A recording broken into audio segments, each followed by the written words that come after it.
Get these pins out.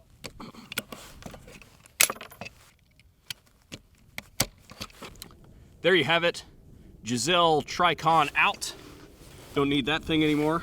What's up, everybody? Welcome back to the VSO Gun Channel. Today we're going to be swapping a trigger in the field, which is not suggested, by the way, but I'm out here, so we're going to do it anyway.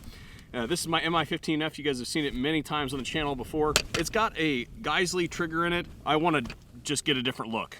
I just so happened to meet up with the people from CMC at SHOT Show. They handed me one of their triggers and say, hey, can you do us a favor? Just take a look, see what you think. Let us know if there's anything that we can improve upon. So I said, absolutely sure, no problem. We'll go ahead and swap a trigger in and try it. Now, quick disclaimer, if anybody does a video where they swap a trigger into their gun, and unless there's like a 10-month time lapse or something like that, and they tell you that it's the most awesome trigger ever, don't listen to them. They're full of shit. Today we can do some initial overview stuff, how the trigger looks, how it weighs, the movement of the trigger, things like that. But I need to put like 10,000 rounds on that trigger right there to be able to give you guys a viable opinion on it. However, today we'll start that testing. So without further ado, I'm gonna go ahead and get my hands cold, and we need to pop this guy open.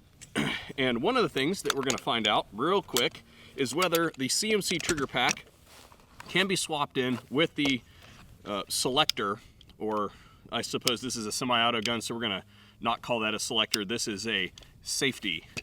With the safety installed, we'll see if it can be put in there. Some triggers can, some triggers can't. But we'll find out here very shortly. So we're just gonna go ahead and find some kind of something to use here.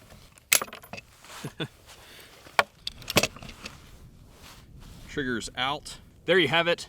Giselle Tricon out. Don't need that thing anymore.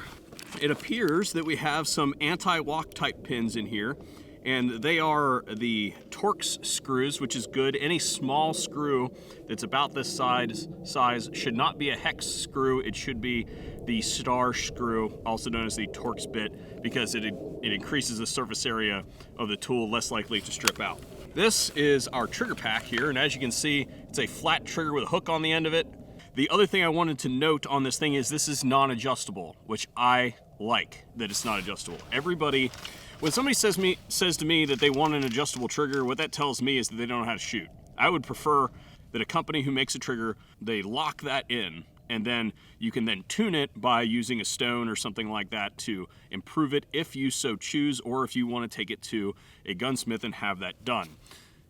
An adjustable trigger takes a trigger that would be like a 7-part thing. Let's see, trigger bar, disconnector, trigger spring, hammer, and then the 2 pins. Yeah, a 7-part trigger into more parts. And usually those come in the form of like screws that go into various parts to change different travels and things like that. If you've got that going on, then that's more parts that can fail. So I would rather have it a trigger that is non-adjustable and then adjust it with a stone if necessary, or go to a different trigger if I don't like the way that it works. I think that adjustable triggers are a terrible idea. So anyway, enough yakking. Let's see if I can get this sucker in here without... I'm going to tell you right now that this is not going to be possible.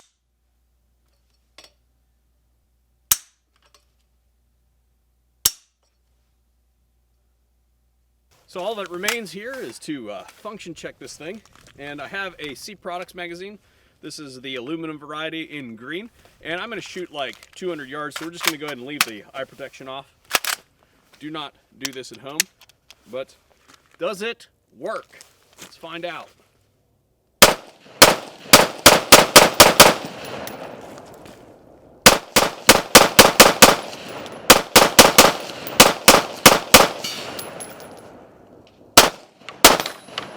I can tell you one thing, this gun definitely needs re-zeroed, but emptied the magazine. Looks like the CMC trigger's running fine. Again, guys, it's gonna take me some time to give you guys an idea of how these triggers do in the field over time. Maybe a couple thousand rounds in this gun, and then I might try to swap it over to the White Russian. I'm not entirely sure. I need to confirm with CMMG on whether or not this gun takes standard AR trigger groups or not. It looks like it does, but I'm gonna have to confirm. But anyway, that's our quick look at the CMC trigger. be looking out for more on it to see how it performs over time. Thanks for joining us here today on the VSO Gun Channel. Hopefully we'll see you guys on a future video. That is my really expensive Manfrotto. The center support just broke on it, so I'm gonna have to buy some new supports. I might as well buy a value pack because they look like they're a wear item.